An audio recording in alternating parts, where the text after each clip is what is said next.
Alors nous sommes mardi, on est donc le 27 Iyar et nous sommes arrivés d'Af Kouf Chaf Aleph de Bava Batra. Kouf Chaf Aleph, on était au milieu de la page, 16e ligne au milieu de la page. Donc comme on a parlé un petit peu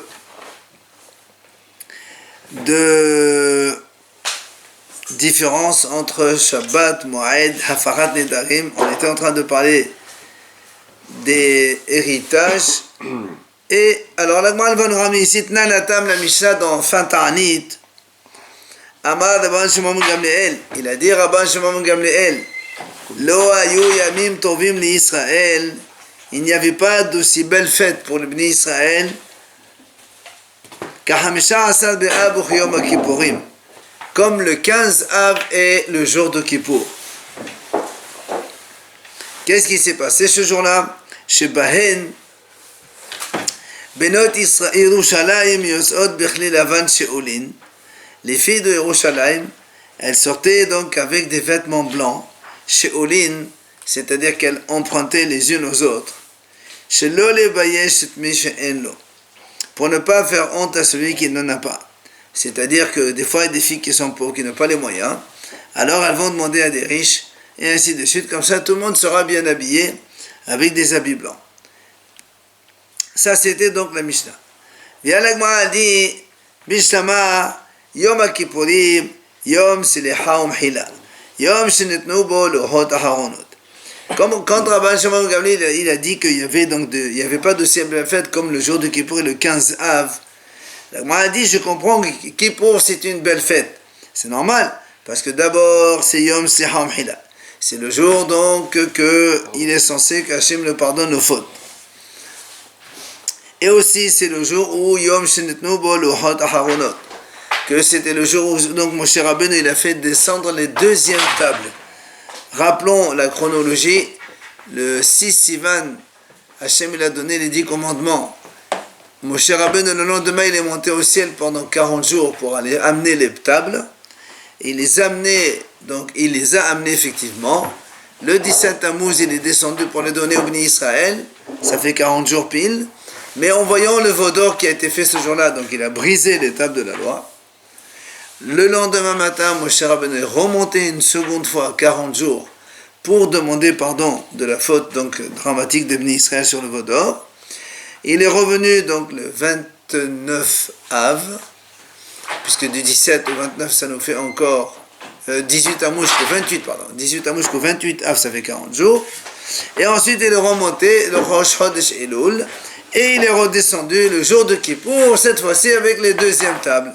C'est pour ça que la Gemara a dit, je comprends que Kippour c'est un jour, un grand jour, une belle fête, parce qu'il y a aussi eu les donc deuxième tables ramenées par Moshe Rabbeinu.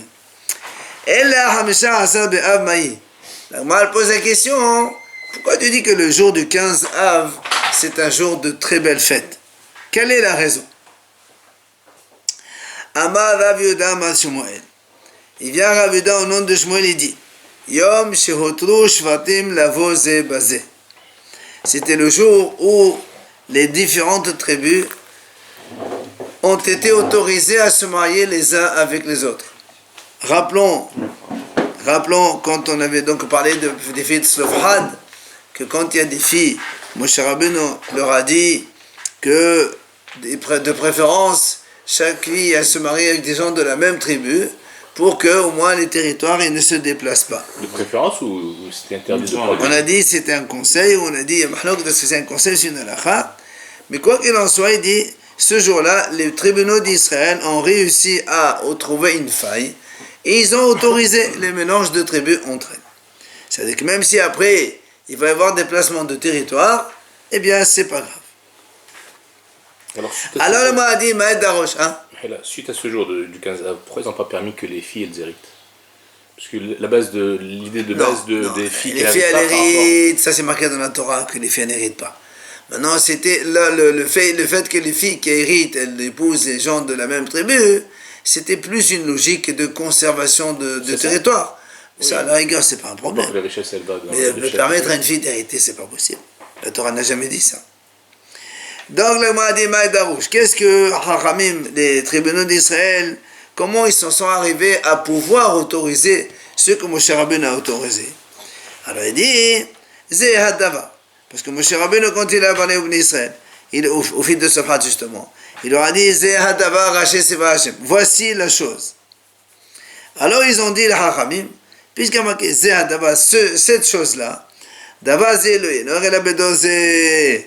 comme il leur a dit Zeh Hadava, ça veut dire que, voilà, cette chose-là maintenant, ça veut dire que le Haramid de Mashma, on comprend que Moshe Rabbeinu, quand il s'est adressé aux fils de Safhat, il voulait leur dire uniquement dans cette génération, voilà ce qu'on fait.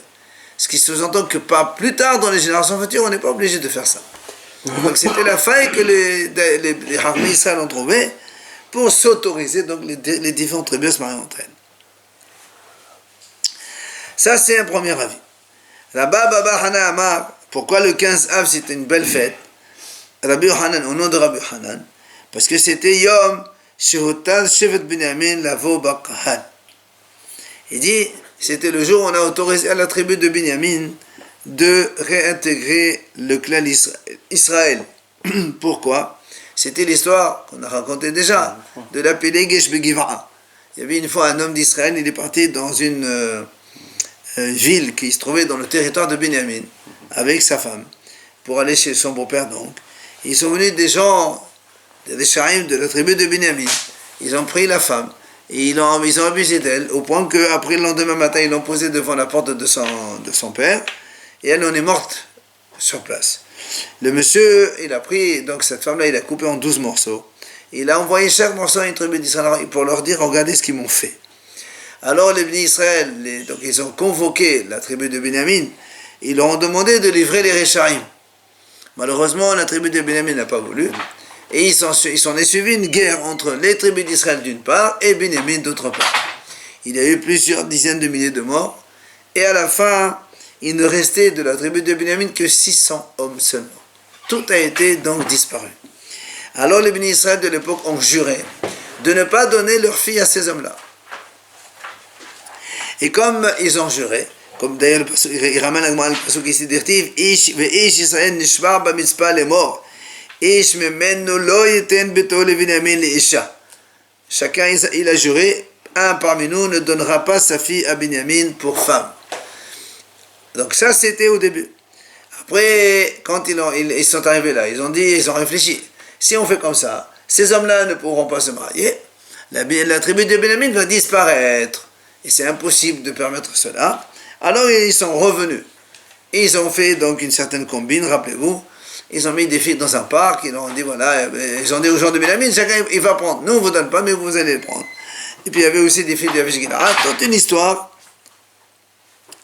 Quoi qu'il en soit, le Gemara dit Maïd Darouche. Alors le Gemara dit comment ils se sont arrivés à autoriser, puisqu'on a vu qu'ils ont juré.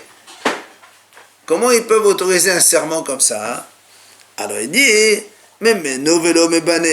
parce que quand ils ont juré la génération de l'époque, ils ont dit un parmi nous. Mais ça ne veut pas dire de leurs enfants. Leurs enfants, ils n'ont pas juré. Donc on va dire parmi nous, on ne donne pas. Mais ça veut dire nos enfants, ils peuvent donner s'ils veulent.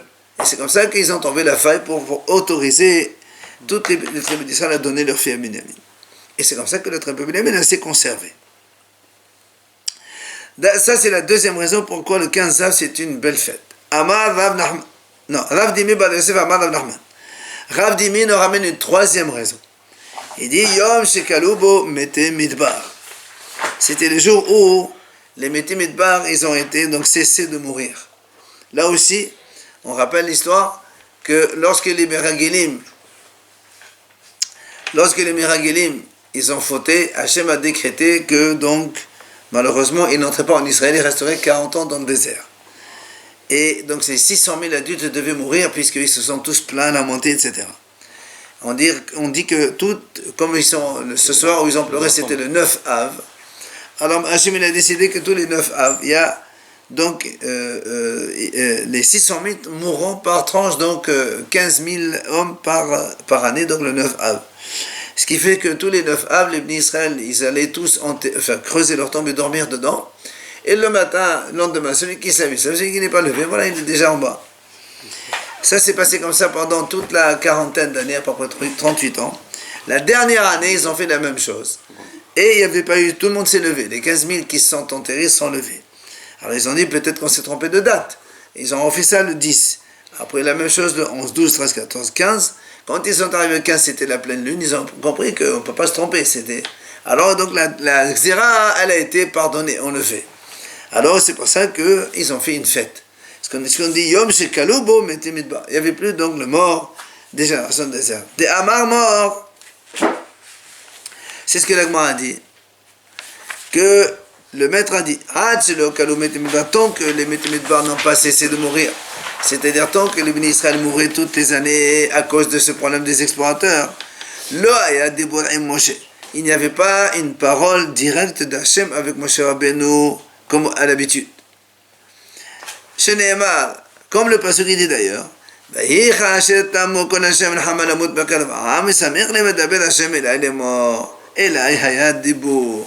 donc comme la Torah l'a dit justement après la fin de la génération du désert, de ceux qui ont fauté, alors il y a marqué ça veut dire que tant que les bénis Israël étaient un petit peu dans la Xéra, Hachem n'a pas parlé avec Moshe Rabbeinu en direct comme auparavant.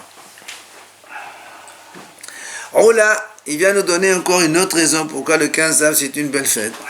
Il a dit Yom shebetel bo Hoshea ben Ela pad de Saod sheoshiv yad Abraham ala dedachem shelo ya'alu Yisrael ala Be'echel. Il dit, nous savons que quand Abraham ben Nevat était roi d'Israël, alors que pendant ce temps, Avram, le fils de Shlomo, était le roi des deux tribus, Yehuda et Benyamin.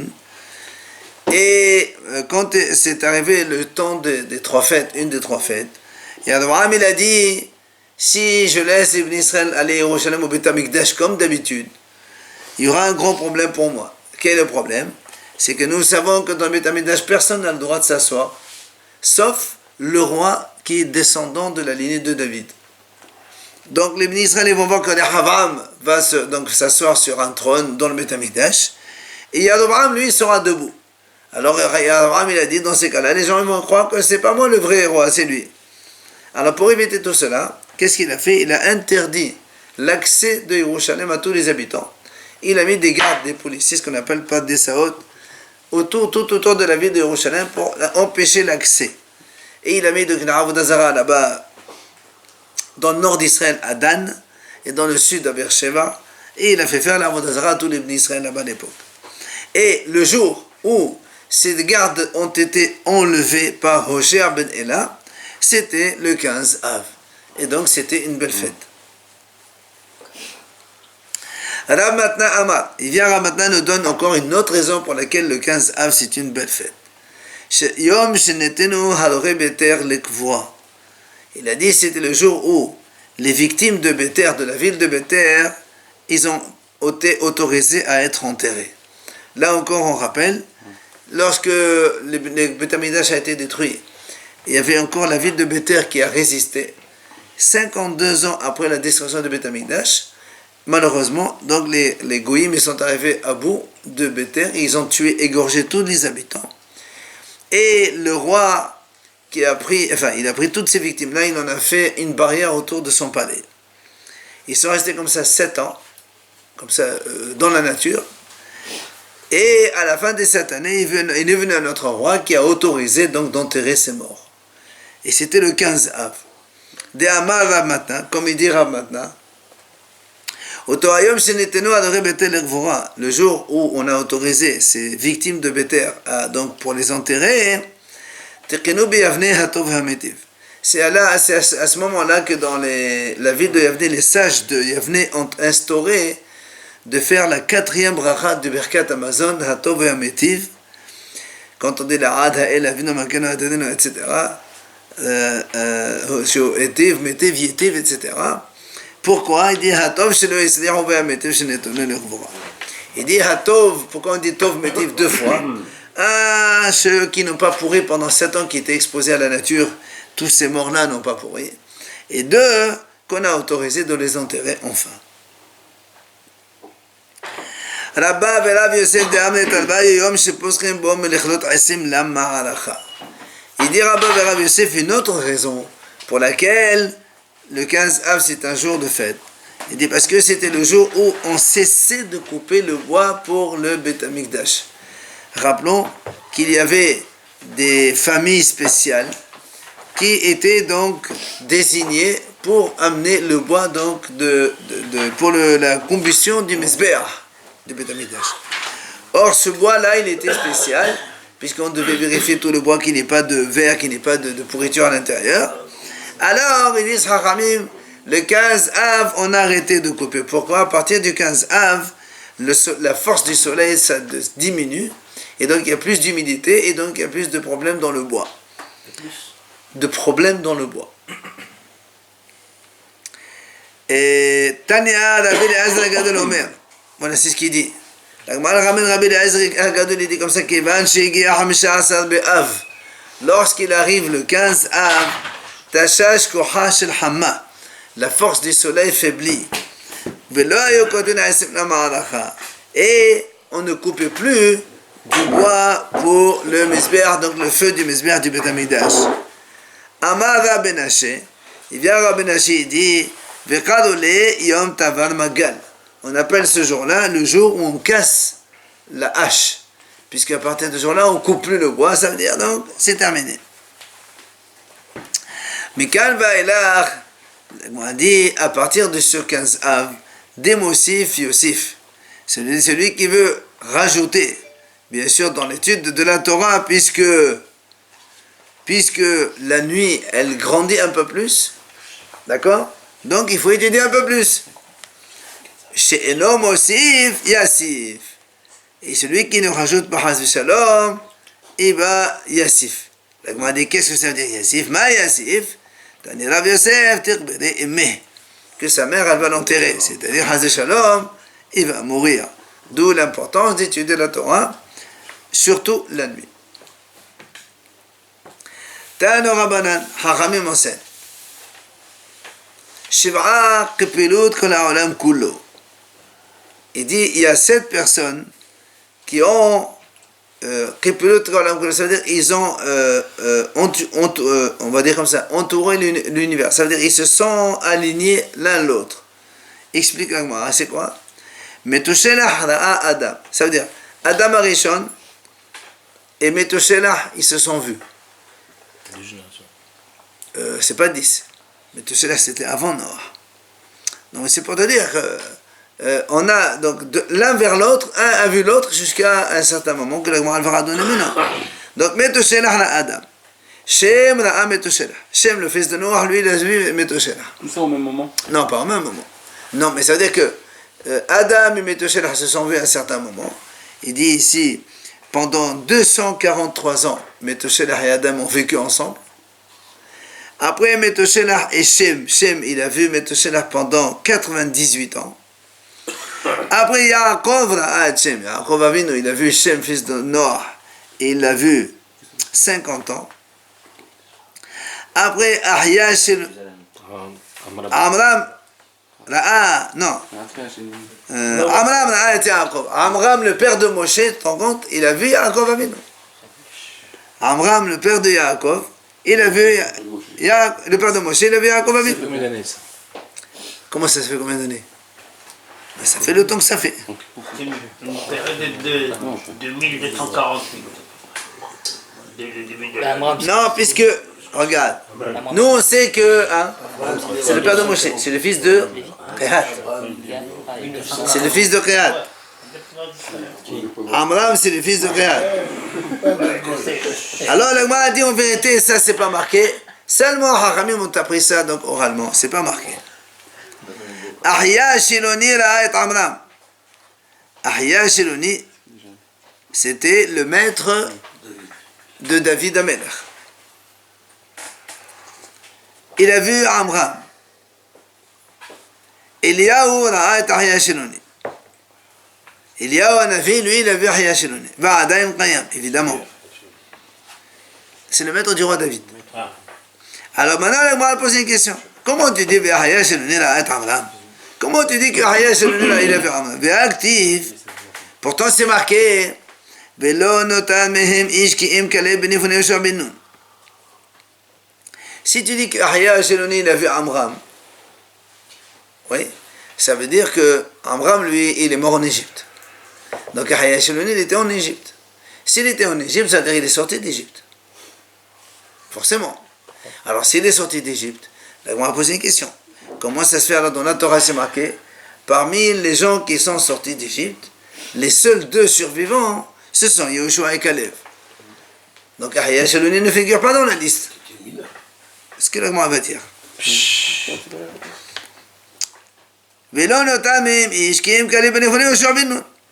D'accord?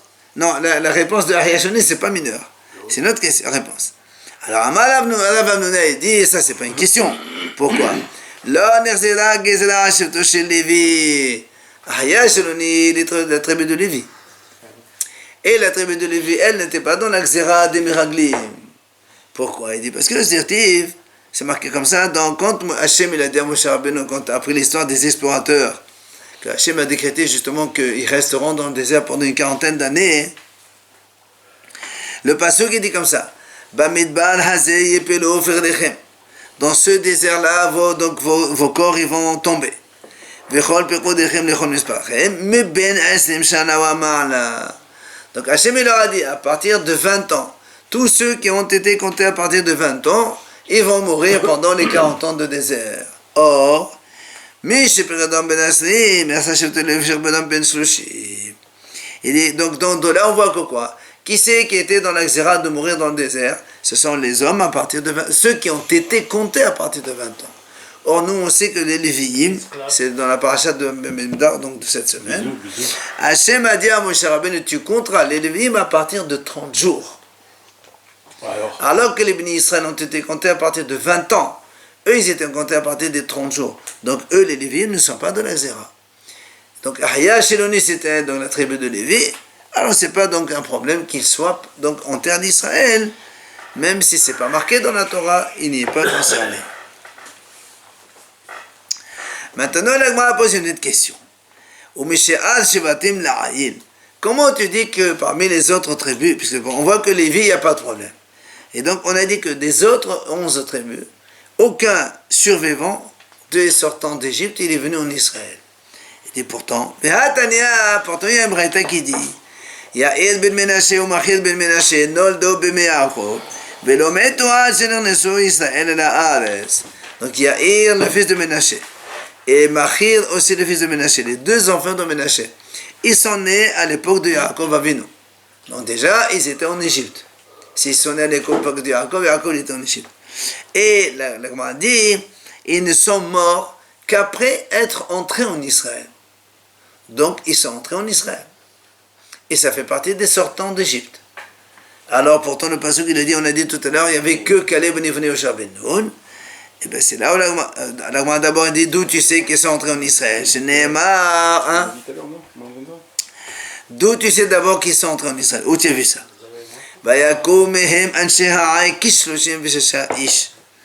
Quand les bénis Israël sont entrés en Israël, la première ville qu'ils ont conquise c'était Yericho. C'était donc avec le miracle des chauffards et compagnie. La deuxième ville qui s'est présentée c'était la ville de Haï. Malheureusement là ils ont été pris au piège. Et ils ont marqué là-bas, les hommes de Haï, ils ont frappé parmi les bénis Israël, il y a marqué comme ça, comme 36 hommes. Alors, la m'a dit, il y a une marloque, qu'est-ce que ça veut dire comme 36 hommes? Chez le chien, Mishesha, Mamash, ça veut dire Rabbi Yehuda. Rabbi Yehuda, il dit 36 ans. 36, ils sont morts. Amal, Rabbi Nehemia. Rabbi Nehemia dit comment? Chez le chien, Mishesha. Il n'y a pas marqué, ils sont morts 36. C'est comme 36. Ça veut dire quoi comme 36? Et là, c'est Yair ben Menashe Sheshakol que le Bash Sanhedrin. C'est qu'en fait, comme 36, c'est pas 36 hommes qui sont morts. Il y a un seul qui est mort qui s'appelait Yair ben Menashe, que lui, il équivaut à la moitié du tribunal rabbinique. Comme le grand tribunal faisait de 71. La moitié c'est 35 et lui c'est 36, c'est la majorité. Donc, tu vois bien que Yair, il était en Israël. Donc, si Yair, il est né à l'époque de Yaakov et il est monté en Israël, donc c'est aussi quelqu'un d'autre qui n'est pas de la tribu de Lévi qui est entré en Israël. Alors, comment tu expliques le pasuk? Il y a marqué que seul Caleb et Yehoshua sont entrés. Ella amar Rabaha bar Yaakov, לא נחזרה גזרה לא על פחות מבין 20 ולא על יתר מבין 60. Il vient à Rabbi Ben Yaakov et dit, en vérité, c'est vrai, tu as raison. Mais seulement la Xéra, elle n'était pas sur ceux qui étaient âgés de moins de 20 ans et ceux qui étaient âgés de plus de 60 ans. Si on dit que Yair, il est né à l'époque de Yaakov, Yaakov, jusqu'à la sortie d'Égypte, il n'y a pas 210 ans. Moins que 210 ans. Enfin, il est Yaakov, depuis que Yaakov il est venu Yaakov, quand il est né, il est entré en Égypte, ça faisait aussi donc, le nombre d'années que le ministre était. Ça faisait partie du nombre d'années. Depuis Yaakov Avinu jusqu'à la sortie d'Égypte, il n'y avait pas 210 ans. Il y avait moins. Quoi qu'il en soit, ce fameux Yair ben Menaché, il avait 200 ans. Admettons qu'il avait 200 ans. D'accord, admettons. Alors la Gemara a dit, tu me dis pas moins de 20 ans, ils ne sont pas concernés, c'est marqué. C'est ce que la Gemara a dit comme ça. Dirtiv, mebben asim shana wa ma'ala. À partir de 20 ans, puisque la Xéra, on l'a dit tout à l'heure. À partir de 20 ans. Pour ceux qui avaient moins de 20 ans, ils ne sont pas morts, je comprends. Qui t'a dit qu'au-delà de 60, il n'était pas dans la Xéra? C'est pas marqué dans le passou. D'accord? Alors la Gemara a dit comme ça.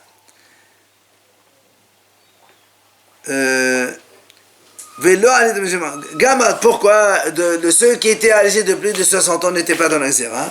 Il dit Gamad wa ma'ala me'alachin. On apprend ça de la paracha des Arachin, de la paracha de Bechokotay qu'on vient de lire cette semaine. Là-bas, il est marqué Ma'ale ala niyetem ben shishim kifahot ben 20, Afghan niyetem ben shishim kifahot ben 20. Là-bas, donc, il y a les valeurs de chaque tranche d'âge. 5 jusqu'à 20, 20 jusqu'à 60, et au-delà de 60. Et comme là-bas il est marqué Wa ma'ala, Chachamim ont dit, quand on dit à partir de 60 ans, ça veut dire que 60 c'est comme moins de 20. Quand on dépasse les 60 ans, le Edr là-bas, il est comme celui de moins de 20 ans. Donc tu vois bien qu'à partir de 60, il n'est plus dans la tranche d'âge donc, de ceux qui sont dans le xéra de mourir. Alors celui-là aussi, Yair ben Menaché, c'est vrai qu'il était parmi les sortants d'Égypte, mais comme il était âgé de plus de 60 ans, alors il n'était pas dans la xéra. Et donc effectivement, il a pu entrer en Israël, c'est pas un problème du tout.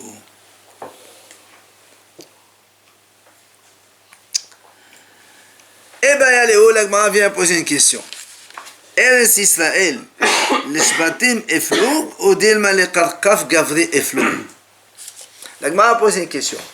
Quand on a partagé la terre d'Israël, est-ce qu'on a partagé en 12 et après chaque tribu, elle a pris une tribu et en fonction après des nombres, c'est-à-dire on a mis 12 parts égales pour chaque tribu et après chaque tribu, elle met ses habitants, sa population dans le territoire concerné. Et évidemment, ceux qui ont plein, ils sont très nombreux, ils ont moindre part que ceux qui sont moins nombreux. Ou bien, la Gemara a dit, les Karkaf Gavri eflou. Ou bien non, c'est en fonction de tête d'homme. C'est-à-dire la tribu qui fait 20 000, on lui donne un territoire de 20 000 parts. Ceux qui vont 30 000, on lui donne 30 000 parts. Ceux qui vont 10 000, on donne 10 000 parts. C'est-à-dire que la terre d'Israël, on a divisé en nombre de parts par rapport à des adultes hommes de 20 ans. On n'a pas répondu. Non. Non. Tashema, donc la Gemara va répondre. C'est marqué dans le passouk.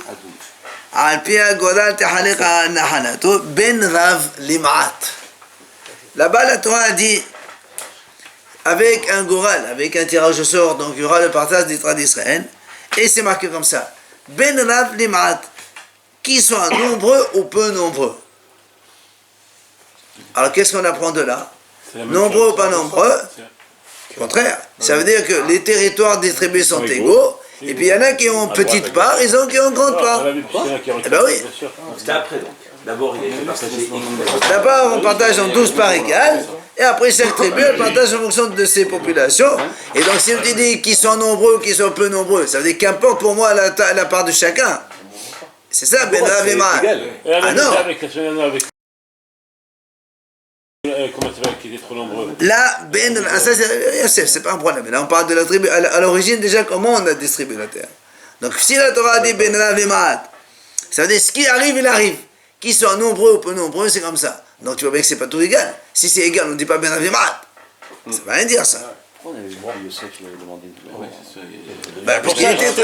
Alors, il était trop nombreux. Il a demandé à Yoshua de moi un peu plus grand. Il dit on ne peut pas. C'est comme ça, c'est comme ça. C'est encore une preuve. Justement, ça veut dire que c'est pas égal. Il a demandé plus. Alors, Viron Tania, l'Agman ramène ici, et notre Braïta, Il a dit fais la guerre. Viron Tania, l'Agman a dit comme ça. Atida Eres Israël, shetetchalek l'eshusha asar shvatim. Et dit dans le futur, la terre d'Israël va être divisée en 13 shvatim, en 13 tribus.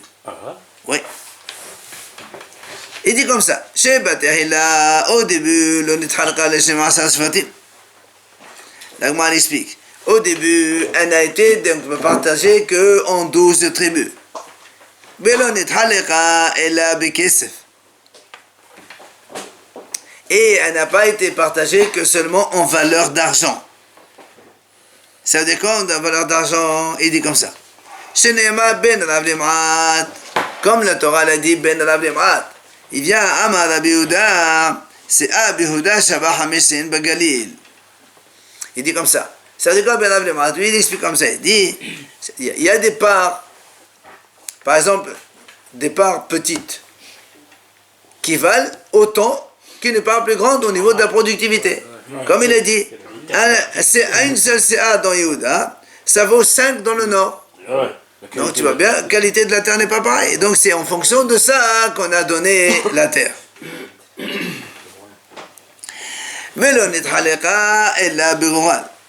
Et la terre d'Israël a été divisée, comment elle a été distribuée aux gens? Que Begoral, c'est-à-dire avec un tirage au sort. Et il dit encore, et elle n'a été distribuée que par les Orim Bitomim, c'est-à-dire le pectoral du Kohen Gadol. Comme le pasuk qui dit,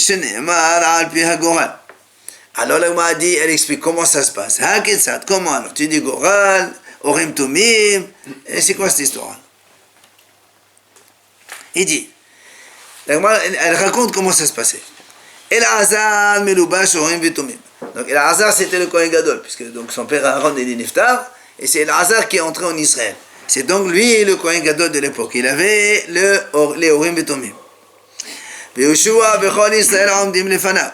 Et tous les bénis Israël, et Yehoshua, évidemment, c'est lui le dirigeant, il était avec eux, ils sont tous présents devant lui. Il y a marqué, il y avait une urne dans laquelle on avait les 12 tribus, et une urne dans laquelle on avait les 12 territoires.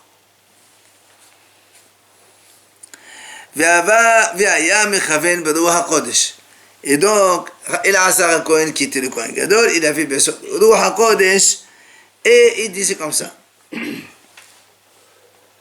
Il dit, V'omer, Zevulon ole, Tehum Alko ole Emo. Puisque c'est Hachem qui parle, le pectoral c'est Hachem. Donc Hachem il dit comme ça, lui il dit comme ça, El-Azar Cohen, donc il dit comme ça, il dit avant de faire quoi que ce soit, il dit voilà, Hachem a dit que la tribu de Zevulun, elle aura son territoire donc avec une limite de Akko, la ville de Akko là-bas. Après qu'est-ce qu'il fait? Tala Bekal Peshe Shvatim, il prend un ticket dans les Shvatim, il ouvre Zevulun. Il prend un ticket dans les territoires, il ouvre, c'est Akko. C'est ce qu'il a dit par la bouche, par Hachem, ça se confirme dans le tirage au sort. C'est lui le Urim Tomim. C'est Al-Hazal qui parle. Oui. Qu'est-ce qui reste après? Rien. Au contraire. Non, mais le Urim Tomim, il va dire quoi? C'est lui qui parle. C'est Al-Hazal Cohen qui parle. Il dit, Avant de sortir. Il confirme. Par Ruach HaKodesh, c'est les Urim et Tomim, c'est ça les Urim et Tomim. qu'est-ce qu'il va dire? Il dit voilà, par exemple, Zvulun, il prend le territoire qui est situé de tel truc jusqu'à tel truc, avant. Et après, il tire les deux, il trouve Zvulun, et hop, les mêmes choses. Ce qu'il a dit à la bouche, il le trouve dans le tirage au sort. Devant tout le monde, donc ça se confirme. D'accord, combien de tirages au sort? Voilà, tu vois bien, Alpi Agora, Alpi Hashem, les deux. Il y avait 10 000 personnes. וחוזר ומכוון. ברוח הקודש, il donne un autre exemple, par exemple. ואומר נפתלי עולה ותחום גינוסר עולה עמו. Il dit voilà, Naphtali, il va donc sortir avec le territoire de Ginoussar, donc là-bas la région de Naphtali, avec lui. Et là, la même chose là aussi. Tara biqal bishi shvatim, ve'ala biyad de Naphtali. Tara biqal bishi tehumin, ve'ala biyad de Tchum Ginoussar. D'accord? Et donc après, il prend évidemment le tirage au sort. Et là aussi, là, le truc ticket c'est Naphtali. Là-bas, le ticket de territoire, c'est le même territoire de Naphtali, le même Ginoussar. Et il dit c'est comme ça que ça s'est passé. Donc, pour chaque tribu, voilà comment ça se passait. Maintenant, la Gemara dit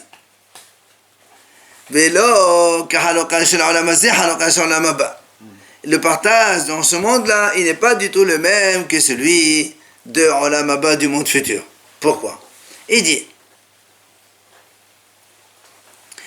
Adam, d'abord, Olam Hazeh, Adam, יש לו שדה לבן, אין לו שדה פרדס. שדה פרדס, אין לו שדה לבן. לעולם הבא, אין לך כל אחד ואחד שאין לו בהר ובשפלה ובעמק. Il dit comme ça. Dans ce monde-là, un homme, il peut avoir sa délavane, c'est-à-dire un champ de culture pour le blé, etc., etc. Mais il peut ne pas avoir un champ pour faire des arbres fruitiers, pêcher, pommiers, poiriers, etc., etc. Ou le contraire, il a ça, mais il n'a pas l'autre. Donc, dans ce monde-là, on peut ne pas avoir tout. Mais il dit dans le Olam Haba, tout le monde sera égaux. C'est-à-dire, chacun il aura Hinak Bahar, Bashefela, Ovaemer.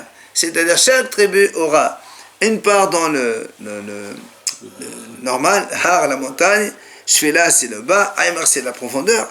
Sheneemar, Sha'ar Reuven Ehad, Sha'ar Yehuda Ehad, Sha'ar Levi Ehad.